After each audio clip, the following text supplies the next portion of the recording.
Good morning, good afternoon, good evening, depending on where you're dialing in from. Thank you for joining. Thank you for listening. Please remember to like, subscribe, and share if you find this content helpful. All right. Welcome, everybody. Elder Patrick, Brother Asaph, Sister Kiese. Good to see you. Welcome. Welcome. It's your first time here, I think, Sister Kiese.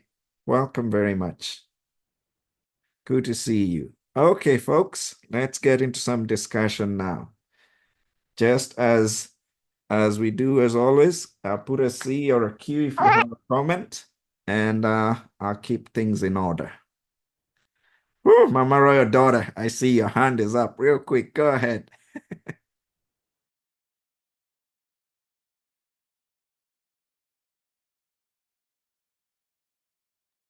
You're on mute. You're on mute.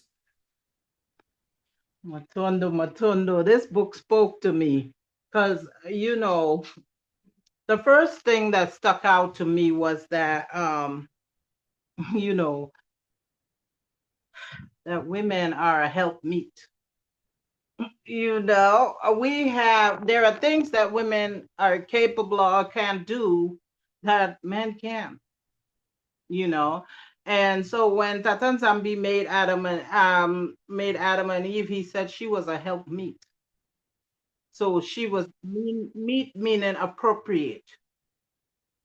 So that she was to help him accomplish his mission. But over the years, we have seen women and our value and our use and our purpose being diminished. And so this book brings into light that, there certainly are things that women can do that men cannot do. And, it also speaks to me about gifting. And our giftings are not the same. And we might be envying somebody's gifting and not operating in our own gift. And the whole body loses when we don't operate in our gift. She didn't know this was a gift. The Most High blessed her with this astounding beauty. But she didn't know that one day he would use it for his purpose. So we are the temple of the living most God, Nzambi. So every part of us he can use. He used her beauty, So do not ever envy anybody's gifting. Just seek out yours, find your purpose, and use it for the body. Because look at the purpose she served with her beauty, The other thing that stuck out to me when you were given the explanation of Yahudin, the Jamaicans have a term that they use. They say yardi.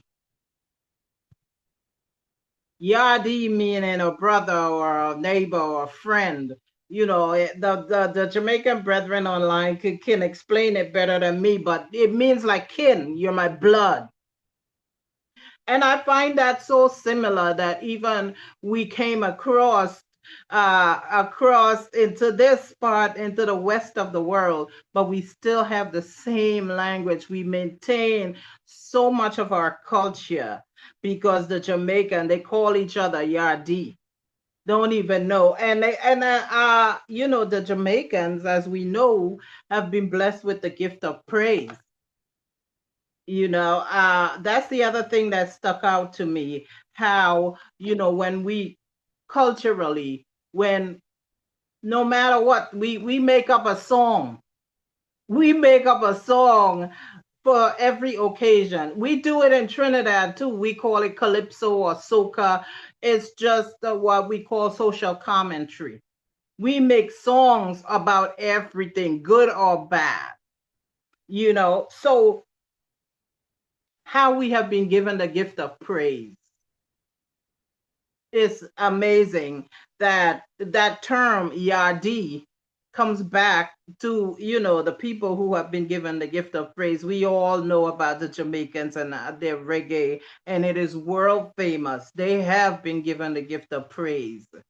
Then there was something when we went to Angola. There was something that the bishop said to us that, like, I heard you repeat. He says, no one comes here without getting a vision. You were all called here. None of this is a mistake. There's no happenstance here. It was purposeful. And he said, you are my witnesses. That's why you were called here. And so, that vision that she was given to get up and go do what she did, there is no way, absolutely no way, that you would just get up and go to the elders and say, I have a mission, I have a purpose, without the Mwanda really moving you. And the last thing that I wanted to speak about was our ancestry. I heard when I was reading the book, they told all her ancestry. That is how we operate by our culture. We are the people who retain our ancestry.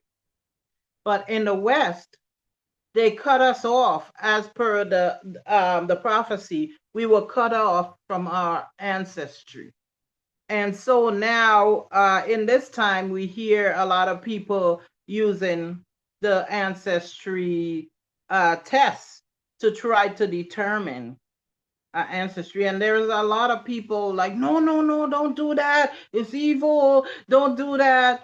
But it is our culture to know who our ancestry is. And a lot of us have gotten reconnected with our families on the continent because of it. So, my thing for that is, do not let people tell you. Listen to the Mwanda. If your Mwanda tells you, go do it, you do it, because there is nothing. We are Bantu. We are the children of the Most High. There's no one can do anything to you unless the Most High desires it. We have given ourselves to him in covenant. So we have given him authority over us. So if you want to do your ancestry, do your ancestry. We were born from the time you were born in the West. They stick your feet with a pin, and they take your blood. They take your samples. They know everything about it. There's nothing new that they're gonna know about it. But we need to know, because it is culturally, we retain our ancestry. They read out her ancestry. And, they tried to cut us off from our ancestry. And now we're making a reconnection because of these tests. So, just listen to the Mwanda on this. You don't listen to people, because it is literally how we were listening to her tell whose daughter she was and whose daughter she was. A lot of us have reconnected because of these tests. It is our finding our roots. Ingeta.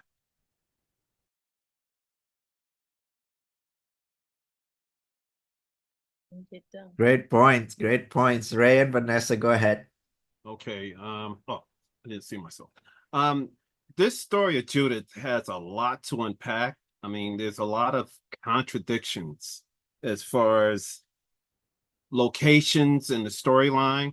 It states that Nebuchadnezzar was ruling from Nineveh when he was supposed to be in Babylon. Now, maybe that was his summer home, I guess. I don't know. Also, it speaks of he ruled from, from West Africa to South Africa, because when we studied Cilicia, I thought that was a coastal city in Southern Africa. In fact, when we were studying about the heathens, it explained that Southern Africa, they nicknamed coastal, that area where there was a lot of coastal cities.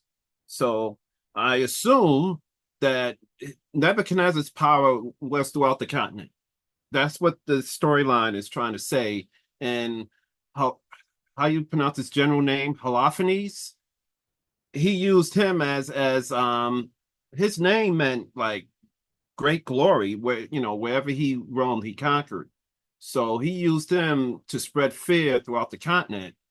And Judith, this is what I don't understand why her story was kept out. First of all, it's a lot of holes in it. Then she used her beauty and she prayed to kill. Is that a reason why it's left out? But it's still part of our history. This story speaks of what she did under the conditions, under a difficult time. That's our story. But they littered it with so much inconsistencies. You have to really understand scripture, even the books that were omitted, to realize, wait a minute, there's a lot here, and it's very ambiguous. So I was really glad about her lineage as they begin to express it, and so very on point, royal daughter, about it. I had mine done, and I know that here in America, they always got some up. We always got some up our sleeves here, always. So it's every couple of days I'll get something from Ancestry, or I'll get something from 23andMe, where they want to know, hey, you don't like cilantro, or you all have the tendency to be able to sing, pitch, things like that. And they want you to give them more information and keep giving them more information and more information. And I never answer the information. I'm like, all I wanted was to know what tribes I possibly came from. And even in breaking it down, I don't have all the numbers in front of me, but 66% Nigerian. And then the 23% Congo or Congolese, that comes up. And then they give you all these different ones. And every month I see how it changes, and how, now that the Bakra want to know more about us, so that they can take this DNA and make it to fit them in any kind of way possible, so that they can say that they are the ones again. But the beauty of it is that a white man cannot make a black man. You cannot do it. You can make that. But we can make you. We can make you. That's the interesting part. Okay, you don't go from white to black. You go from black to white. That's the way this works. As an illustrator, we're always told that black is, of course, the color of all colors. This is every color. And white, well, white can be one or the other. But all of these different things come together as we as Black people. So I think it is very, very important if we can find that information and get it. But I was so blown away by them just calling out her lineage. And that is knowing, y'all, who you are. Knowing who you are is everything. That means nobody can get in your head and start messing with you and telling you who you're not. When you know that you are royalty, they can't take it from you. They can't take it from you. And it's imperative that we understand who we are and the lineage, reading these things. And so begat so-and-so. Even when I read the names sometimes, I look at the names and I go, I know that's not, this is not European. This is so not European. This is not European. Matthew, Mark, Luke, John, Peter, Paul. Sorry, y'all. That's European. That is European all the way. But when we start getting into these other names that you can't pronounce, and it is because of colonialism, what they have gotten in our heads, and they put this bastardized English, unfortunately, in our heads, where we don't understand and know the names and the power of the names. Ray and I, just before we came on, was watching a show about the power of names and why Africans give certain names to their children. And it's not even about, well, I just looked at him and I just said, I'm going to name you Eze. What that mean? Ukadike. I'm not going to, they just don't throw out names like that. We look for your father. We look for your grandfather.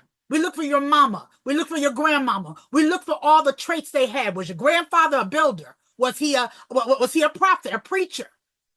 Was he a nomad? Or a medicine man, whatever he was. And we look to see what's in that child, sometimes even waiting days before we actually give a name to the child. In America, as soon as you have that baby, 2 days later, you better have a name. And some of the names that we come up with is just, I'm like, you're calling that child that particular name for the rest of their lives. You name your son what? So you name your son, exactly. You name your son what? Why would you put that on your child? So even in all of this, I see where lineage, genealogy has so much to do with who we are and in cementing our identity in Geta. Oh, wait, I wanted to say one thing. We also learned about the Kamba people, how, you were named after your grandfather. Yeah. So and Geta. Thank you. Wow, this is so good. Oh my goodness. Mama Emma, go ahead. Absolutely. Ooh, y'all started off good. Yes. Oh, and I had been wanting to introduce this understanding, and I would always forget. And then I did some word study the other day, and it's like, so when Royal said about the helpmeet and the woman and all that, and it's like, oh, what is it? So I pulled it up right quick. So in Genesis 2:18, and Sanini Nanini said, it is not good, it's not righteous, it's not functional that the man should be alone. I will make him a help meet for him. Okay, so the Hebrew is Ezer. Let me see if I can say the last part right. Kenegedo,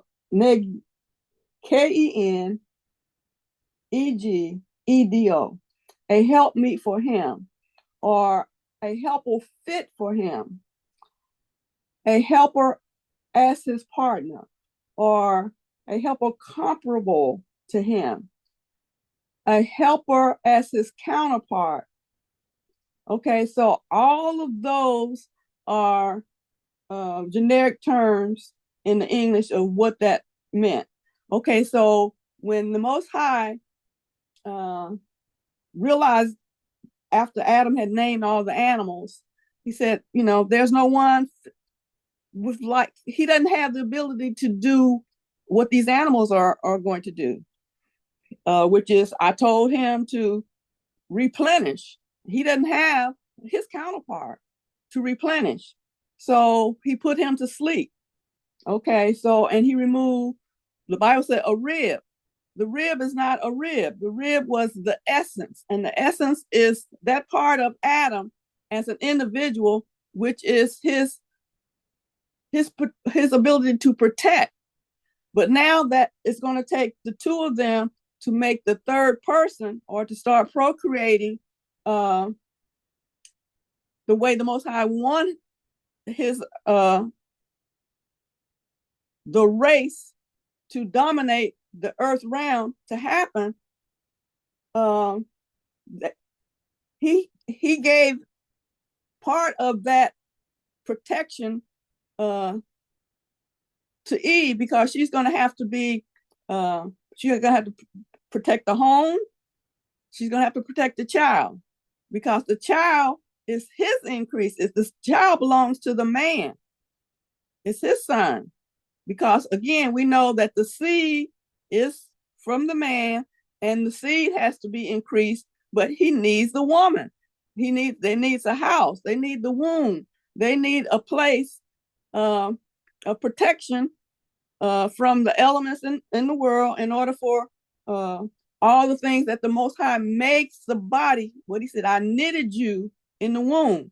So all these things are taking place, and it happened when the Most High put Adam to sleep and took out the essence. So The Ezer Kenendo means the ability to protect him and the children. And it's more to that. I'm not going to try to go into all that now, but it's so interesting. If you just take those two words, the words broken down in the Hebrew, that means Adam and Eve, and the letters that are involved in that, it's amazing. So anyway, and again, that's how the enemy came in to mess with the mind. Because in doing that, that severed the trust that they had in each other. We saw that when we read in the book of Adam and Eve. So anyway, I just wanted to say that part of it. So, okay. So when, I don't know who said this, the calling on the Most High for the gift. Okay, that's what Judith did. She knew that gift was in her, because again, when we read these stories, and I'm reminded, it's like, it's so close to the actual creation of things as opposed to where we are now. And so they still had some of their cultural understanding based on their names and the gifting that goes along with that name. And so she knew that. And in the reading, it said that she wasn't ashamed of being a widow. And so evidently she had been an awesome wife, a very functional wife. And then the husband died. Okay, so again, in her widowhood, she knew that she still had purpose. And as we was reading through that, we started to see that. Okay, so the other thing was, okay, and this is kind of like off the way. Judith, a widow, a black widow spider. And I thought when you was explaining that, I was like, oh no, that's what they do, you know. And again, he's not white, he's black.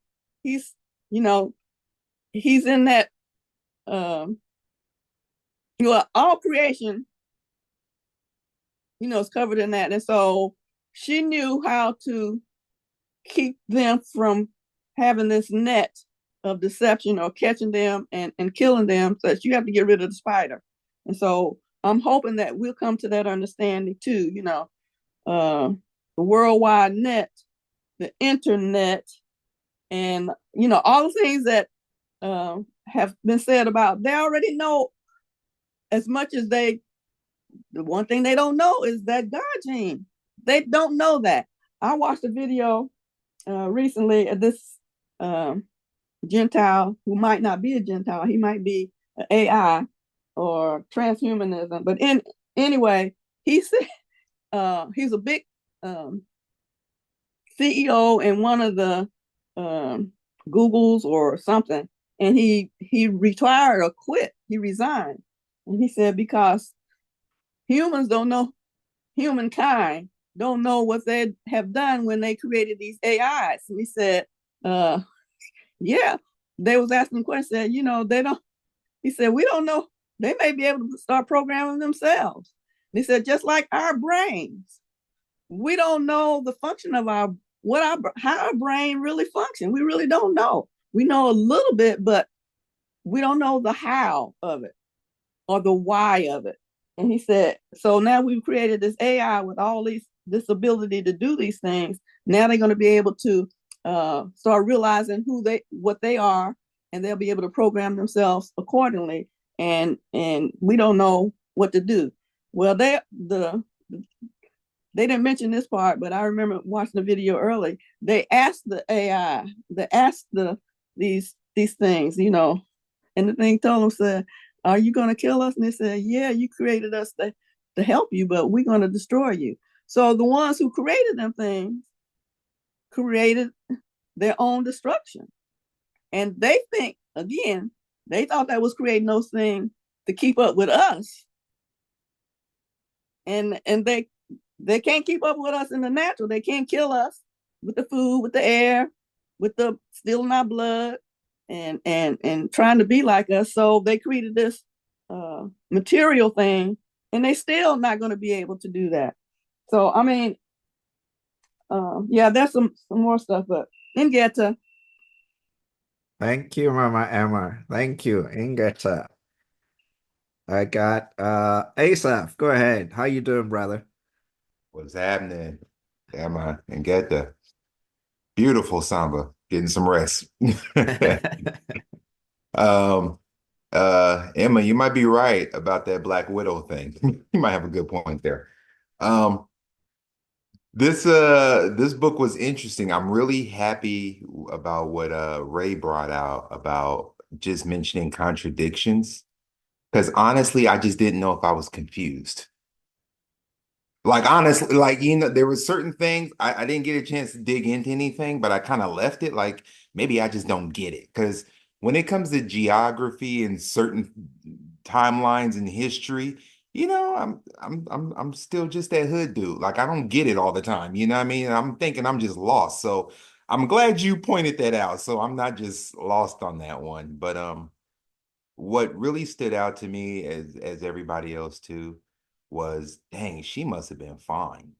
Like y'all saying beauty, man, but like that's humble. She must have been fine. Cause like did you see like the check marks and stuff she had to even get through to get to the king? It was basically just based on, hold on though. Let me talk to you for a minute.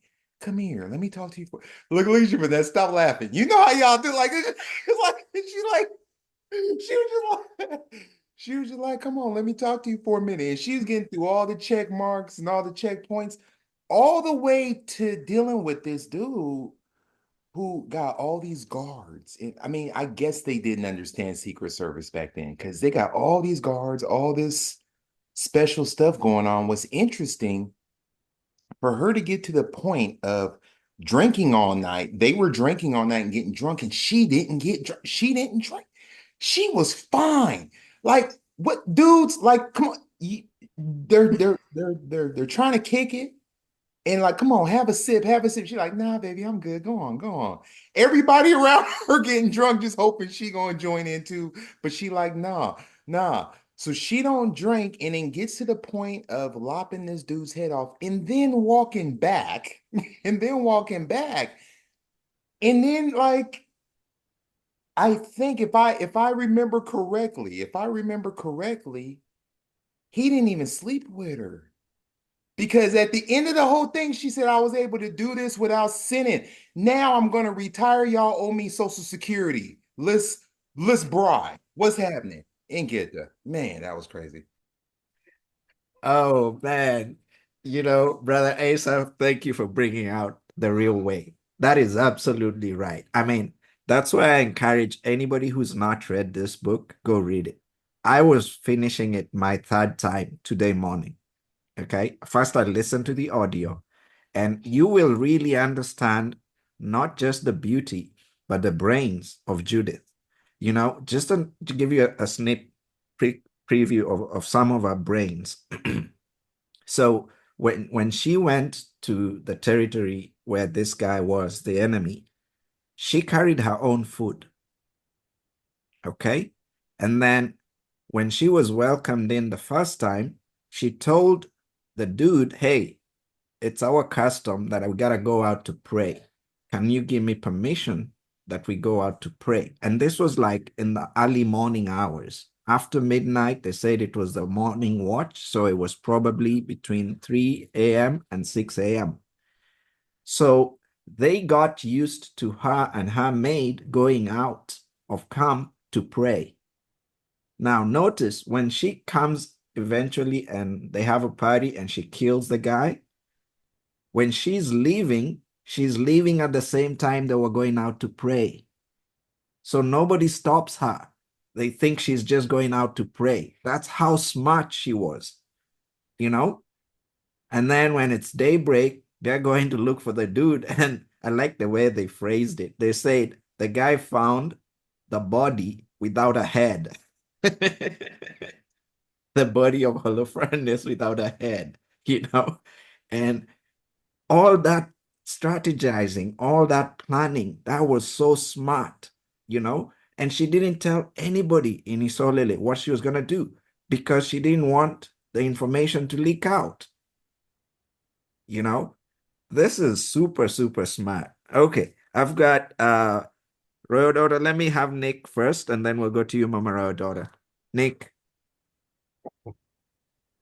Siami, I think this book is like a movie, and the way you see it, it's and then when it starts off by being given the genealogy, it's quite interesting that they give us the genealogy so that we can know what she's capable of and her power in terms of what she comes from, which lineage. I think there's an important aspect about that.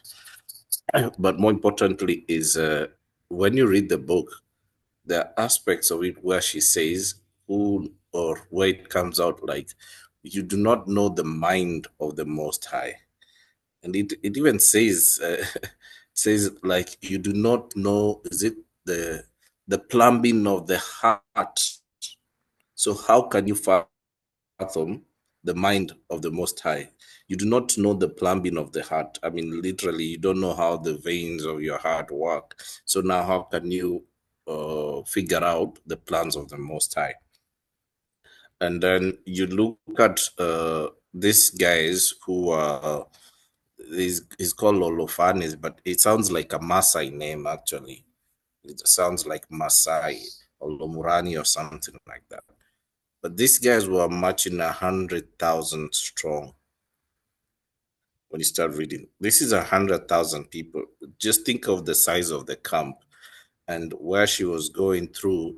It's almost like you're going through to a military barracks.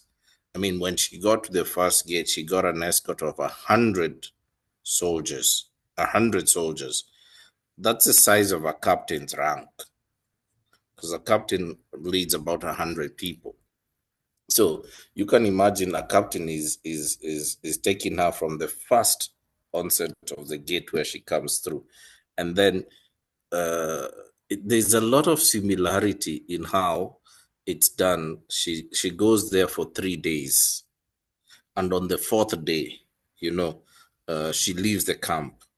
It kind of reminded me when Moses went into Sinai. And for 3 days, he went to the mountain. They were told to consecrate themselves for 3 days. And then on the fourth day, they would go meet the Most High. So kind of I just thought of that in that sense. But finally, it's the Israelites were at the brink of destruction. They were at the last edge, facing, because they are going to run out of food. These guys were outside their gates. They had nowhere to turn to. It was literally a do or die moment for them, similar to like previous scenarios where we've seen. It's like Pharaoh is coming with all these 100. See the provision of the Most High, how he rescues them. And similarly, in this case, we see Judith being the tool that is used to dismantle the entire camp of 100,000. And when you think about it, is that when you're facing the wall, there's no way out. As in literally nothing else that you can think of to get out. The Most High gives you a way out. It might not be the way that you're thinking it is, and that's why she had to pray to have strength, because she figured when you hear this guy was overwhelmed by the beauty, he drank wine he has never drunk for his entire life. This guy was gone, like literally gone. He didn't even pay his bills, but he was just gone. So and for the Most High to organize it that way, for the entire nation to be saved, is very interesting, because at the end of Judith, when you look at some books, you find the book of Esther, which is very weird. You know, it's like the Most High is like repeating, hey, can you see I can do this through women, I can do this with other ways that you're not thinking through, you know, and you're not given such the gifts that we are given, because her gift was a beauty as well, right? And Esther's gift was also beauty and brains. I mean, they were both beauty and brains, but they were given so that they could save a nation.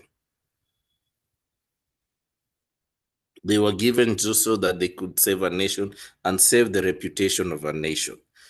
And now you go back to when Levi and Simeon, right, went and killed the sons of, is it Ham or the ones who had raped their sister Dinah.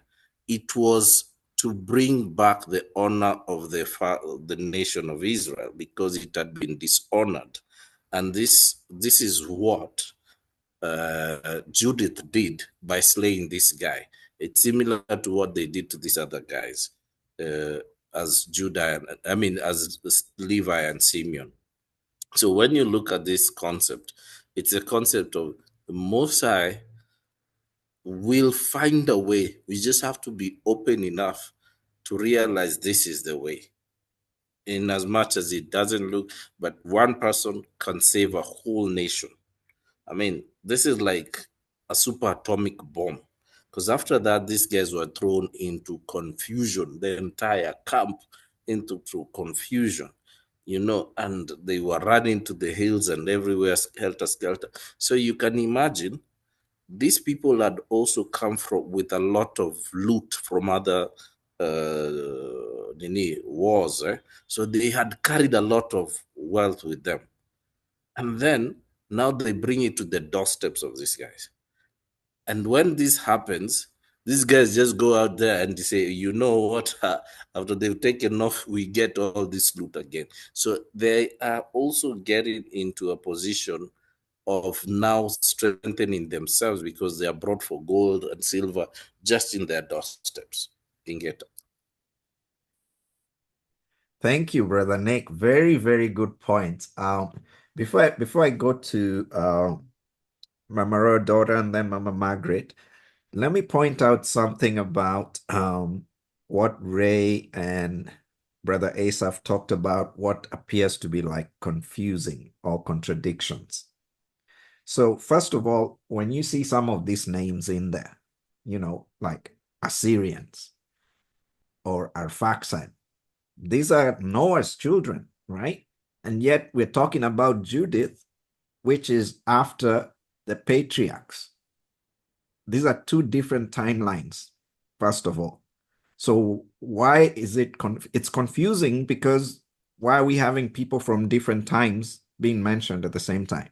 So let me help bridge that gap. I've said this before. If you go to the land, let's say you go to my village and you want to find me or my family, they're going to ask you, who are you looking for? And you're going to say Mutavi. They're going to ask you, whose. The word they use is wow. Whose? Who is Mutavi? Who does Mutavi belong to? Okay?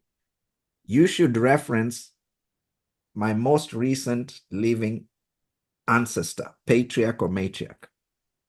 Okay? So if my matriarch was Simeon, you say Simeon's, Mutavi of Simeon, Mutavi that belongs to Simeon. Now they have a zip code. Now they zoom in, they know, oh, you're talking about this and this family. They live on this and this side. When I meet somebody and I introduce myself, I don't use my name Mutavi. I use the name of my family. It's like the way she used Simeon. All right. That's who you're known by. So when she's talking about the Assyrians in this book, they're talking about the people that they were living with who are descendants of the Assyrians, Assyria or Aram even, who is the other son. And Arphaxad is also mentioned. So you see, they're referencing their earliest ancestors. That's why it's confusing us. But it's because contextually, That's how people relate in the land. You know, I have met somebody in Kenya who was related to the former UN Secretary General from Ghana, who was called Kofi Annan. And when this guy introduced himself, he just said his last name was Annan. And I asked, are you related to that Annan? And he said, yes.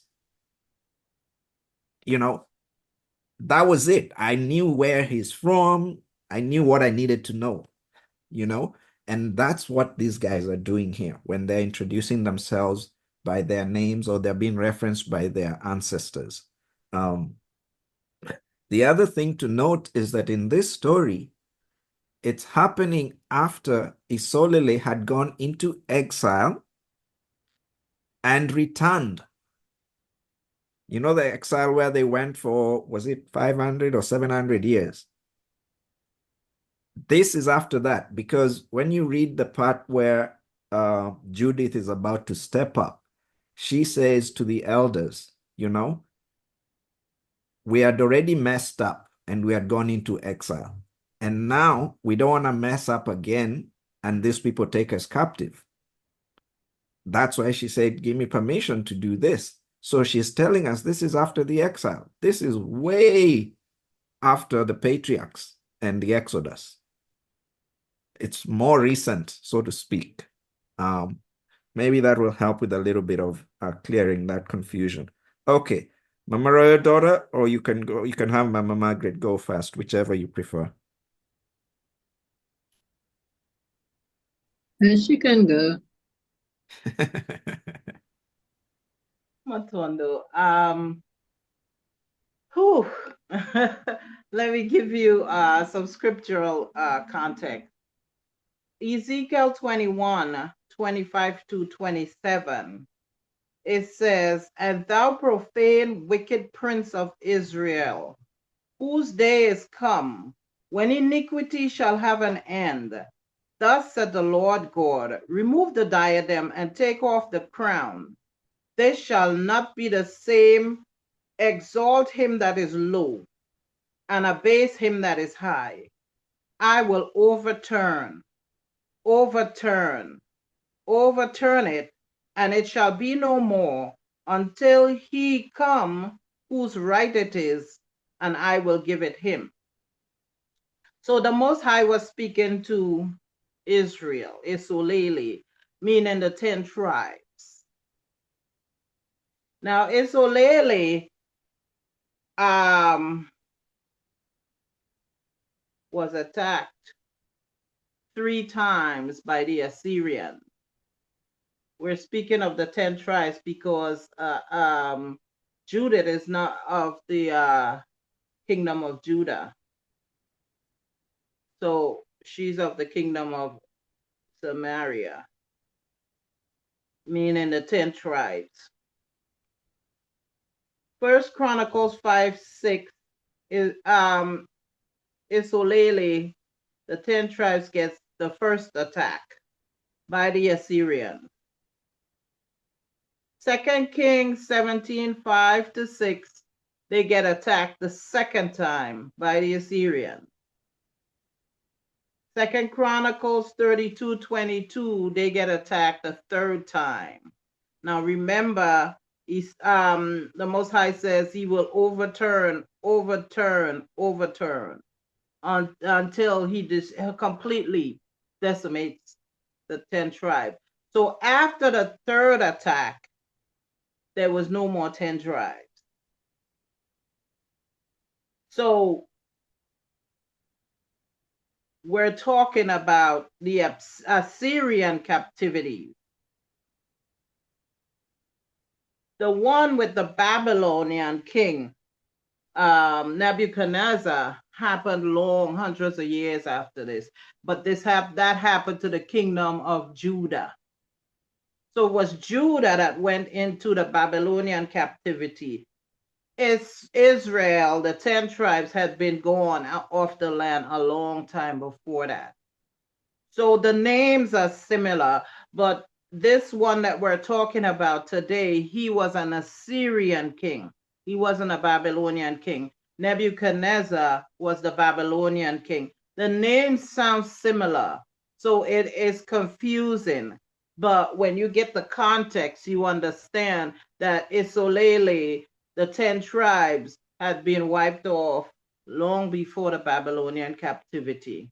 And the Babylonian captivity, they only came back from the Babylonian captivity, first of all, because it was the blueprint for our captivity.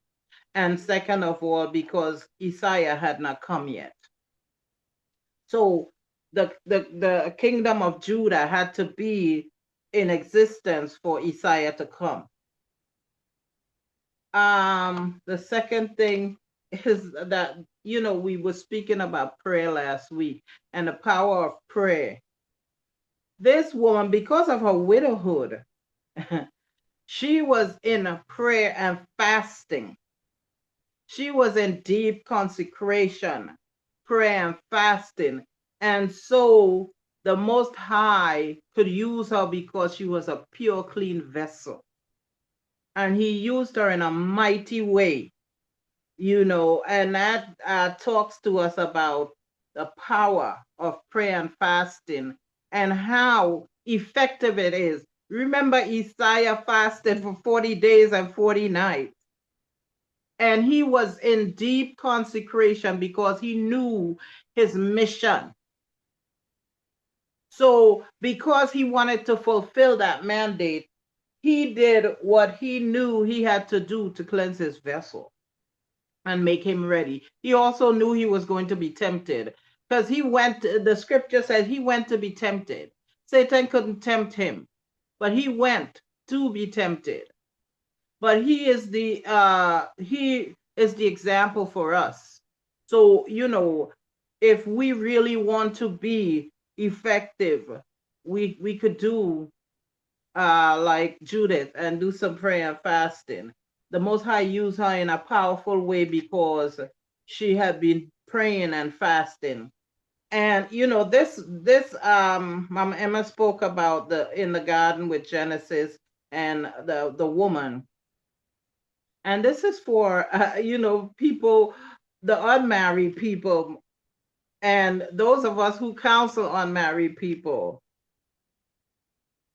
Find your purpose before you find your wife. Because Adam, our father Adam, the Most High created him, and he told him the job that he had created him for. He told him that he was to take care of the animals and do all of this. He told him his job. So you find your purpose, your job, before you find your wife. Because when you know your purpose, then you could know what attributes to look for in a wife. Because the woman is a helpmeet. She comes equipped to help you fulfill the purpose that the Most High has for you. So if you find your purpose, it would be easy to find your spouse. Engeta.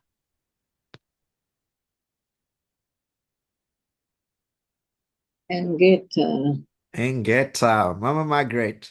Very good points. Thank you, Mama Royal Daughter. Okay, well, Brother Ray, Brother Nick, and Mama Royal saying a little points, concerning what I would have to say now.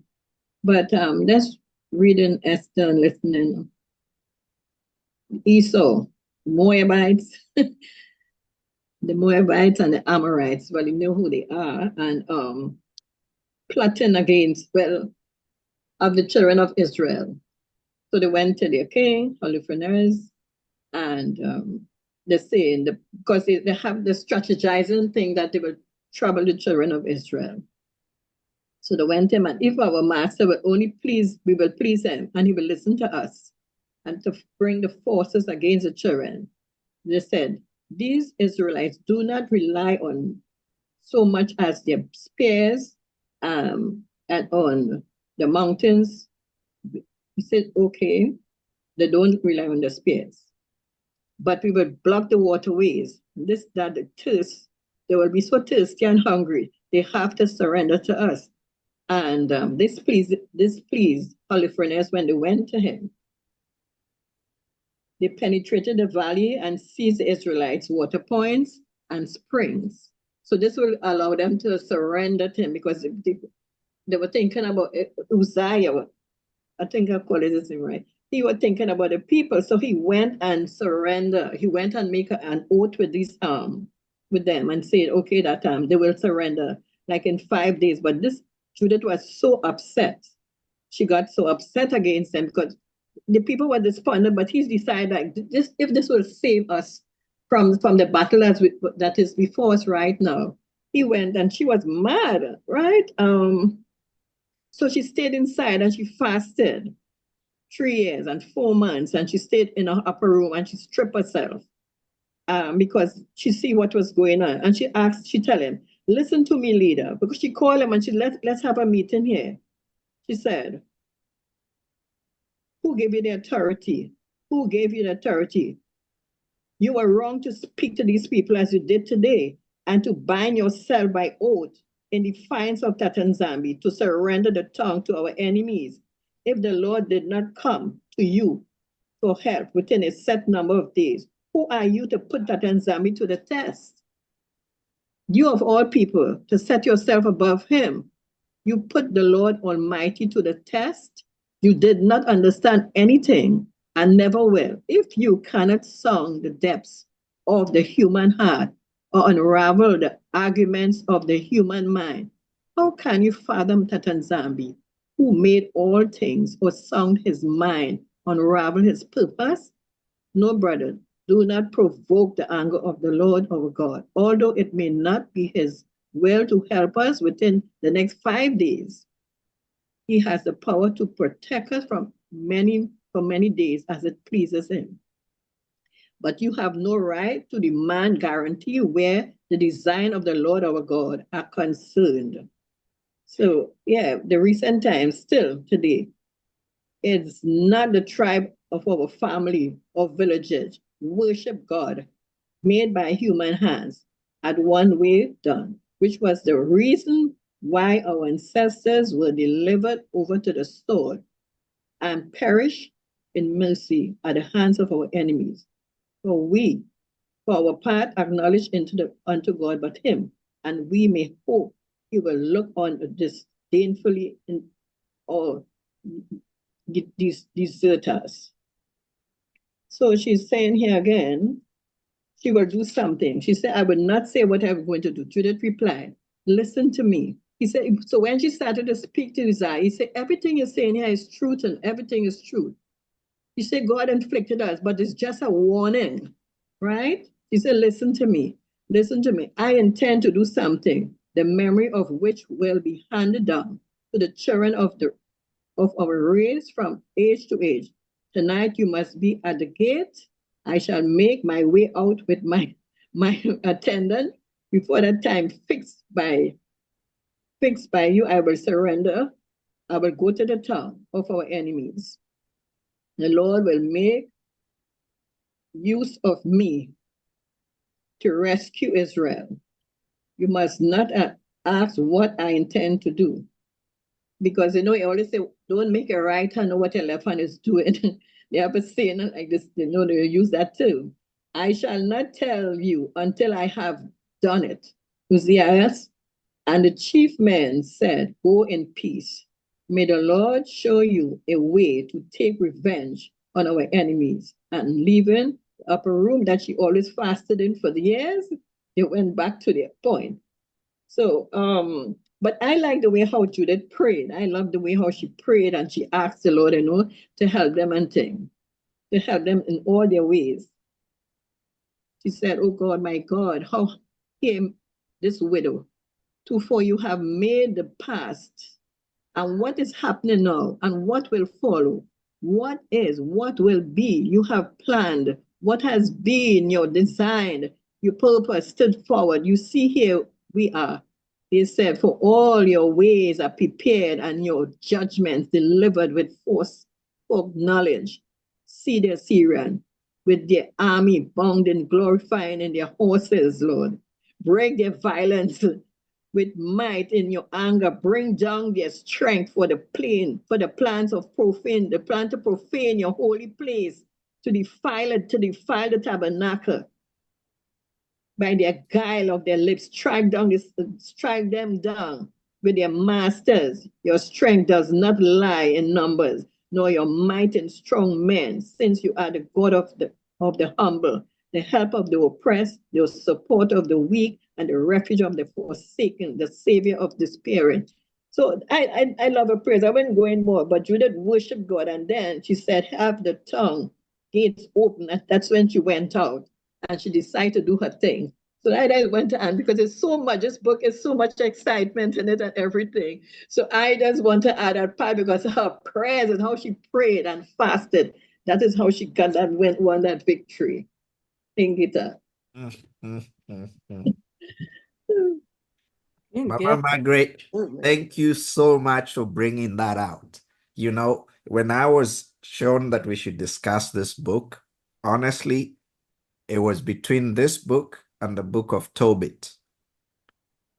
But when I read this book and I saw this, I said, this story needs to be given to all the women of Isolele. Because how can we be denied this part of our history? You know? So that we can realize as women in the group and women in Isolele, our role. I thought what most of the church has done is the opposite. It's to suppress the women. And then they come and give you only the story of Esther. Most times, you know? And look at that prayer. I underlined that part where she was pretty much chastising the old man about the oath. You know, this is, by the way, we're going to be studying oaths next week. Okay? And I didn't just decide on that. I had already thought about it and, you know, prayed about it. And so go read about oaths in the book of the law.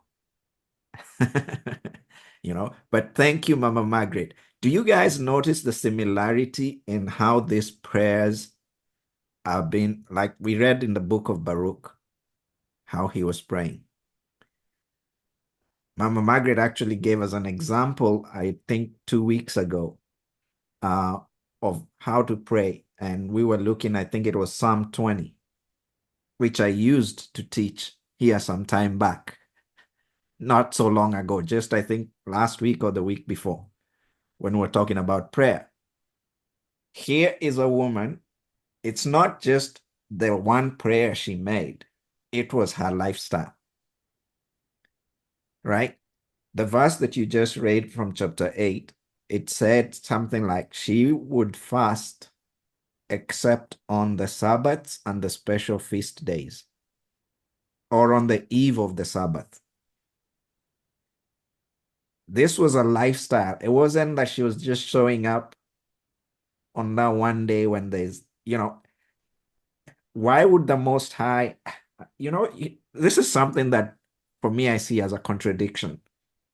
In the book of Genesis, it says he created them male and female. It didn't say male or female. Male and female. So why would you be using in the church only the male? He created them male and female. They have a purpose.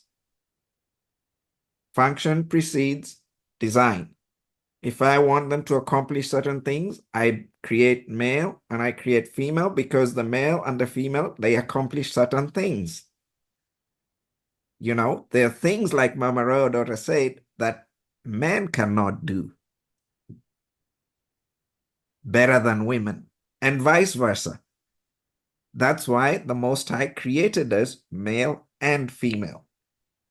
These people who hid the story of Judith are the same people who came and told us the Father, the Son, the Holy Spirit are male, male, male. Yet the Most High said he created them male and female in his image and likeness. Getting over my head here. Okay, let me see who was next. Elder Matavi. Yeah. Yeah, that's why sometimes you have a council, you have people.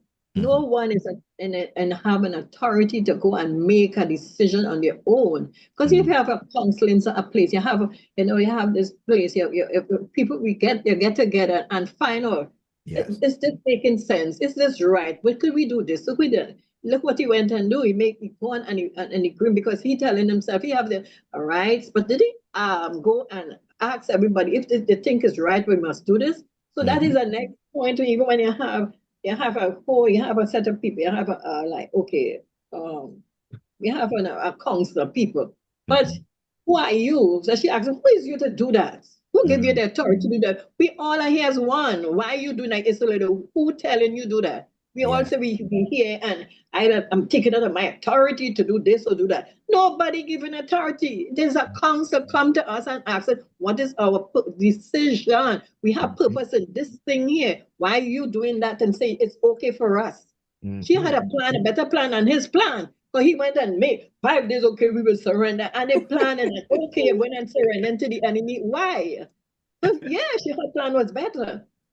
So then she opened that gate and she said, no, I had enough of you. You wrong to do such a thing. We all on this thing. Yes, I think our son, brothers and so, but we have to do something to show our brothers and sisters and from now until what we did to save them, not what you're trying to do, foolishness. Yeah, but they when crouching and she said, no, this I had to stop now. I going out there. That's open that gate for me because I know the Most High is with me because I fasted and I prayed in that way. Yes. There's no way he will answer. No way he will answer me. You see? The power of the tongue, the power that she put into that. Can't get her. Yes. Awesome. Okay, I think I had Mama Emma next and then Ray. Oh my, that's awesome. Yeah, I don't know if I need to say anything. Oh, that was wonderful. Yeah, hitting on everything that some of what you just said, Toby, about why were you drawn to the book of Judith, and you kind of answered that. But also at this time, and in our pre-conversation before our formal discussion, we had mentioned about people again making decisions, and just what the way Mama Margaret was saying about who had given you the right to do something. When I heard the discussion, I saw the video that Mumby made, that she was very forceful towards Celeste. That's what I kind of felt after I thought about it. It's like because in all of her things, she doesn't mention. I haven't listened to all of them. And the ones that I've listened to, she doesn't mention anything about Judah, about the Exodus, about the awakening. Everything is from the Christian standpoint, and like we said, destruction on these people, and really not showing the connection between Diddy and all of them, and Jakes and the church, and the chosen people. From how I'm seeing it and how we are seeing it in the discussion. So when Mumbi said what she said, she lives in Kenya and she's lived in America, and so she knows both sides. And so that's what I kind of gather, because I've over time I've not listened to all of Mumbi's things either, but I've listened to more of hers than I have of Celeste. And I don't listen to Celeste that much at all, maybe 5 out of, if I can count on my hands, times, because again, this thing that I'm learning about Christianity, and she is staunch Christianity and JC, and I don't think I've heard anything where she is moving in the same direction that we are. So as we are going through Judith, and as each one is bringing the principal parts that stuck out about what she did and how she rose up to be that that savior of her people at this time. She dealt with how she was all along, again, praying, going to the Most High, you know, and in the readings repeated again. And also she repeated what they had went through in the first Exodus. She went through that too and said, this is what our God did for us against the enemy. So she reminded them of that. So again, in being drawn to the book of Judith, and again, like I said, what we were talking about before, it's like, okay, that's a question that some people are having and saying, you know, are we supposed to go? And people are saying, you know, if you don't get out of there in 6 months, you're going to be partakers of what's going on, because we have come to the understanding that America, the United States, is the whore that rode Mystery Babylon. And how she has done that all over the world, and the world is onto her, and it's like, you know, we're coming for you, but we know that the Most High's people got to be taken care of first. And so we have that time. So again, all of those things it's being kind of hit on as we're discussing this in the book of Judith. You know, she knew the history. She knew what he would do. She knew the time in the midst of that. And see, again, we have to remember that all of what we're reading took place where? Not in America. So, you know, and again, so is this, yeah, anyway, and what Mother Margaret is saying, you know, she's a prayer warrior. This is the thing that I've learned about her since I've been in this group. She's on fire. She don't play with prayer. She don't play with going to the Most High. And she pointed that out about Judith.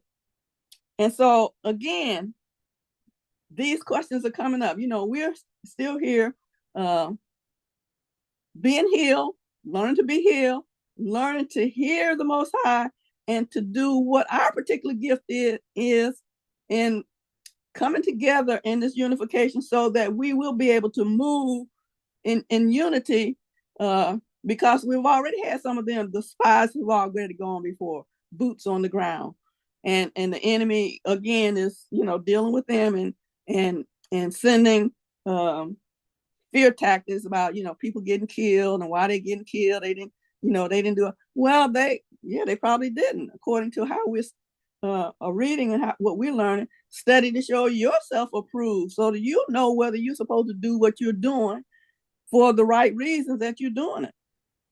And then the other thing that was coming up was right. The thing that she mentioned was we're also at a long time after the first exodus, the exile, and that they were healing. And she was saying that, you know, we're in the process of healing, but you know, you didn't decide to just give up and let the enemy, you know, have his way. And she said, not so. You don't have the authority to do that. So, yeah, those are the things that I wanted to mention that are coming up as a discussion, is just getting down to the root of everything.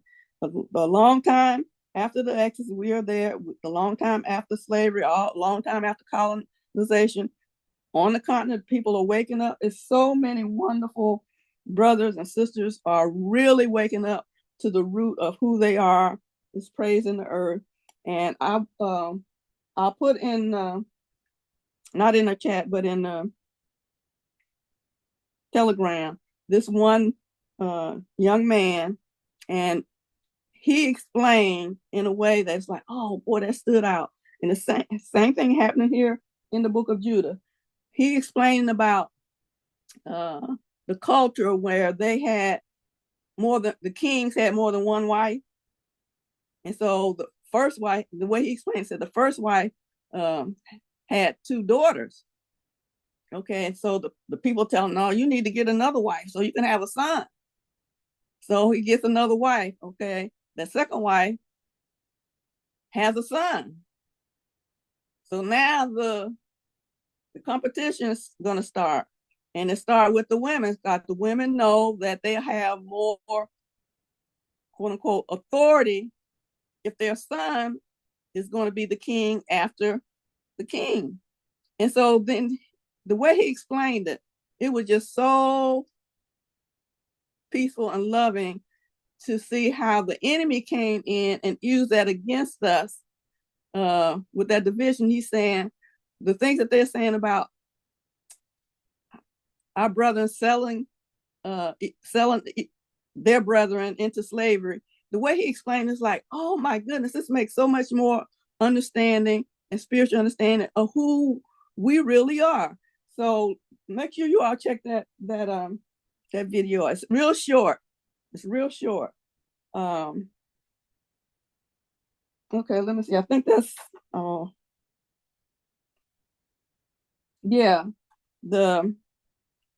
the female culture and the rivalry between the siblings. So yeah, he really explained that. And again, we see that throughout, well, in the beginning, how the enemy did that with Adam and Eve, and how Cain and Abel, all of that, you know, he was upset because his offering wasn't accepted. And they're talking to the creator, you know, that there's no in between, none of all this stuff that we have. And the enemy still came in, that negative part of him being confused about his role and his place in the universe. So yeah. And Geta. Thank you, Mama Emma. Appreciate it. Ray, you got next. Ray and Vanessa. Oh, all right. This is when Brother Asaph was talking about how beautiful Judith was, you know, and I remember reading when she was praying for this 3-year span. Remember, she wore sackcloth underwear. You know that. Can you imagine what that must have felt like? But that she was so sold out in doing the purpose of Tata that she would put her comfort aside, and that is so important where fasting is concerned. We talked about this before, how here, especially here in America, I'm going to fast TV today, or I'm going to fast. You know, and I'm not saying they're crazy things, but I'm like, is this going to get you closer? Because he needs all of our senses, all 5 senses. I need all of them so that you can tap into the 6th sense, which is your intuition in listening to me when I tell you to do something. Something so simple last night, as Father told me, he said, I want you to get up and I want you to get a notebook and I want you to write this down. It is important to be obedient. She was obedient. And that obedience even cost her the comfortability of, girl, let me tell you what I'm going to do. I'm going to go in there and I'm going to seduce him. And I'm going to do, she didn't do any of that. She was a woman of such integrity and such character that she didn't run her mouth with other women to tell them what the plot was. Well, girl, let me tell you what I'm going to do. None of that. And this is the part that blows my mind. Here in America, marriage, wedding. It's not about marriage. It's about weddings. Have a wedding. Never mind the marriage. Marriage don't mean nothing. Have an expensive wedding, and then have an even more expensive divorce. And this is what I love about Judith, is that she stayed single. She stayed a widow. She didn't mind inconveniencing her body or whatever, or her desires, because she wanted Tatan Zombie more than she wanted the praise of men and all of that. Even in her beauty, she was so secure. I don't need a man. I need the man. I need him. And that's who I'm looking to. And that is the problem with us right now. We want this to be satisfied. Long as this is satisfied, prayer takes you out of that. Prayer, when you really get into prayer, as Mother Margaret said, some things gonna come up, y'all. Some checks about what you're talking about, what you think about, what you're doing, what you're reading. Because and I'm preaching to Vanessa because I see where Tata is even calling me. No more Zoom, or not Zoom. No more YouTube. You don't need that. As much as you want it, you don't need it. Prayer is what's required, especially now. If you want to know the strategies of his mind, you want to know the strategies of what he's thinking, what he wants to do, this is where we humble ourselves and we come in the prayer room and we turn off everything and we get the mind of Tata.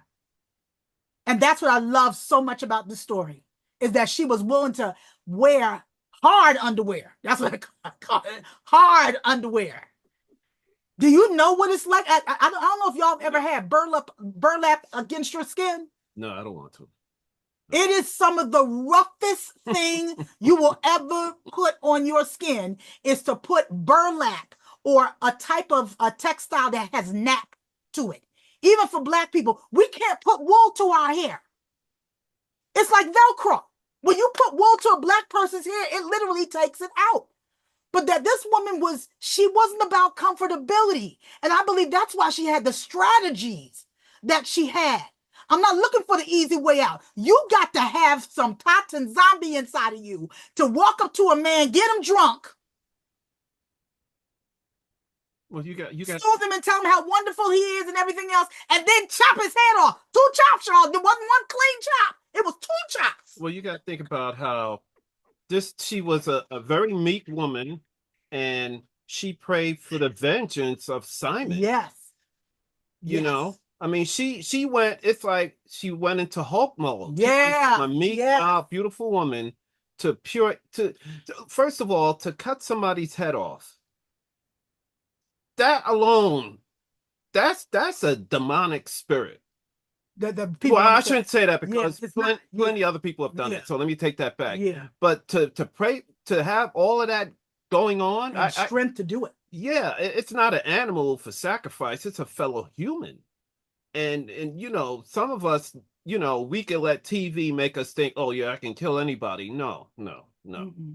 That will haunt your spirit for the rest of your life. Mm-hmm. So for her to pray for that strength, that means that after she did it, she basically went out for coffee. What she did. But it's the fierceness. And if we could, as women, have that same kind of fierceness to do the hard work of sometimes confronting the enemy. Sometimes our silence is golden. As Black women, sometimes you can walk in the room and we can look across the church at a child. And that child could be all the way across the sanctuary, but they get a glimpse of your face and the disapproval, and they stop in their tracks. And that's what I believe that Tata wants to give us in this hour, is that same kind of anointing to walk up on the enemy and do what is impossible for your flesh to do, but your spirit is so open and so willing that you chop off the head of the enemy and you don't look back. But, scripture has shown us women not to do those things, but history has shown us they have. Mm-hmm. I mean, there are plenty women warriors outside the ones Hollywood showed us where men were afraid of them. Yeah. Men bowed to them. Mm-hmm. They led armies, even up to Harriet Tubman. Mm-hmm. They've led army. Women have done some exciting things throughout history, but because of these Europeans and their canonization and the subjugation on women, no, we can't allow them to let them know they're more powerful than us. Mm-hmm. We may have strength, but women have cunning. And like in this story, they have seductive strategy. Mm-hmm. And us men fall for it all the time. Mm-hmm. Ingeta. Ingeta. Mama, daughter, go ahead. Man, this is so good. Go ahead.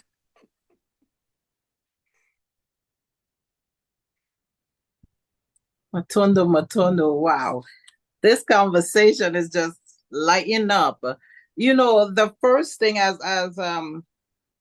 Sister Vanessa was speaking about the burlap, the first thing that came to my mind was the natural fabric and the vibration it carries, and how, you know, the more natural and organic something is, it attracts the spirit of the Most High. In other words, you start vibrating on the same level as him.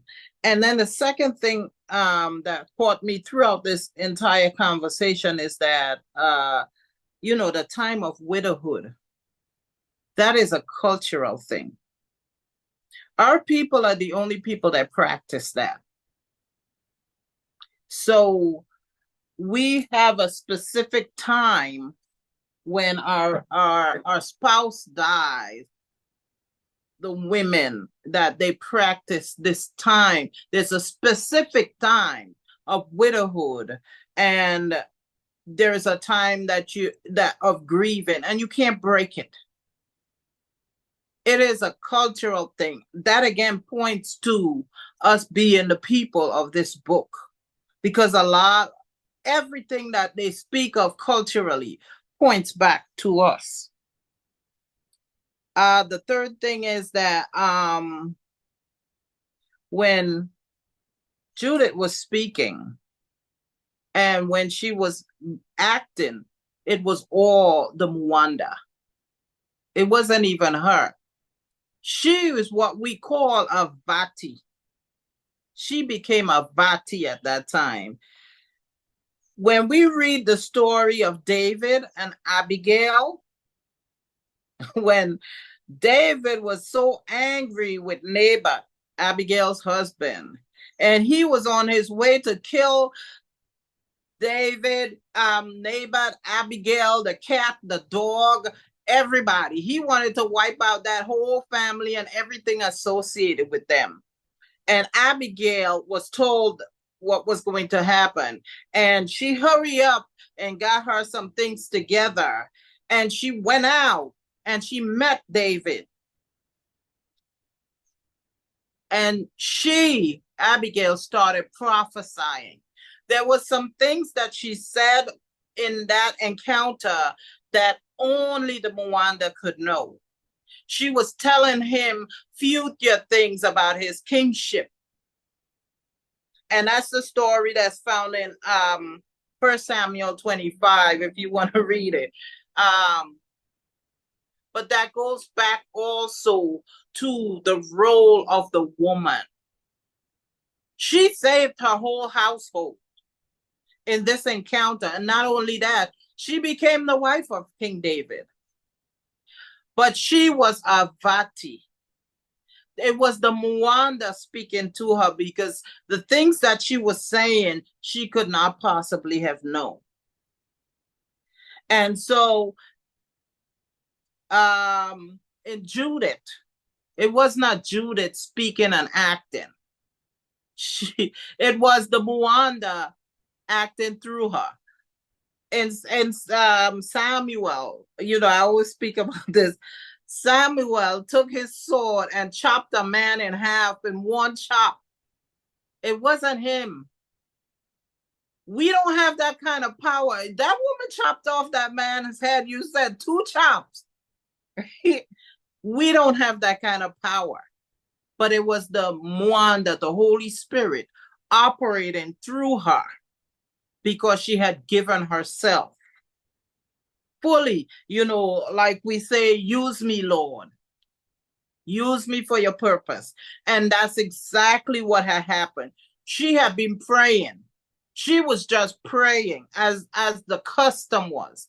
But she had no idea how the Mwanda was going to use her in a mighty way. The stuff she was saying was, she could not say it on her own. When she went to the Council of Elders and she spoke to them, first of all, in the culture, when you're in your time of widowhood, you can't approach people like that, especially the Council of Elders.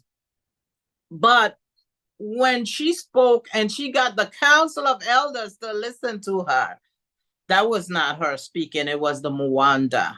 speaking through her, and the Most High used her in a mighty way. So all of these things that was happening with her, and even with Abigail, it was the Most High using them, to serve his purpose. He used her beauty. He used, Elder Patrick likes to talk about opening your gifts that the Most High gave you.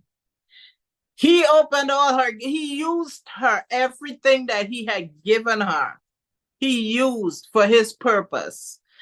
That's an amazing thing. You know what I'm saying? To be used by the Most High like that. And the last thing that got my attention was the formula.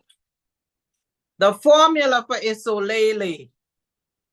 They knew what would make Isolele disobey and what would get them in trouble. They articulated it so well.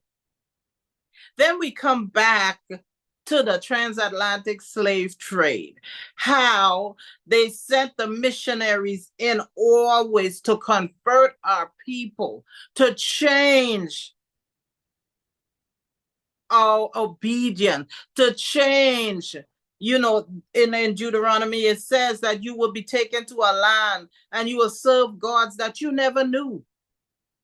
And that has always been, the MO of the enemy, to change our worship of our true Most High, because they knew we would get in trouble.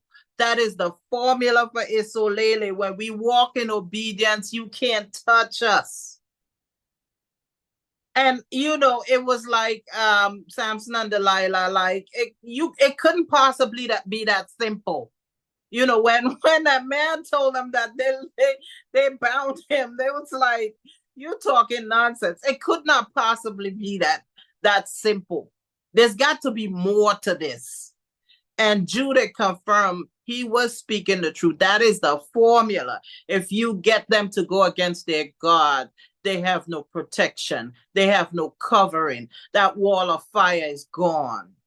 So, in this time, we have to be so careful, because that wall of fire is so important to us. We have to be careful of how we tread. Engeta.